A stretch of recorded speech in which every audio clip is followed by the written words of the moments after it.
Hi friends, ఎలా ఉన్నారు? అందరికీ వందనాలు. మేమైతే దేవుని కృప వలన చాలా బాగున్నాము. ఈరోజు మా ఇంట్లో చిన్నగా గెట్ టుగెదర్ జరిగిందండి. అందులో చాలా ఐటమ్స్ పెట్టామండి.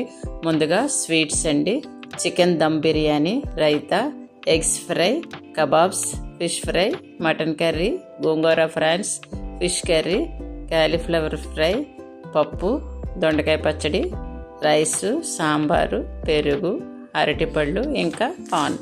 చిన్న మాట, భక్తిహీనుల కొమ్ములనన్నిటినీ నేను విరగొట్టెదను, నీతిమంతుల కొమ్ములు హెచ్చింపబడును. చూడండి, దేవుడు న్యాయాధిపతి. మనుషుల శక్తి, అధికారము, గర్వము ఎంత ఉన్నా దేవుని చిత్తానికి ఎదురు ఎవరూ నిలవలేరు.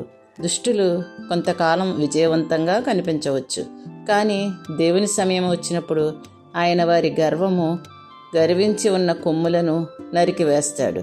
దేవుని తీర్పు నిశ్చయము, ఆలస్యమైనట్లు తోచినా ఖచ్చితము.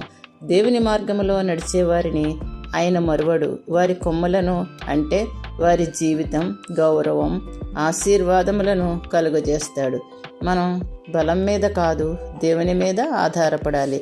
దుష్టుల పతనం ఖాయం, నీతిమంతుల విజయం ఖాయం.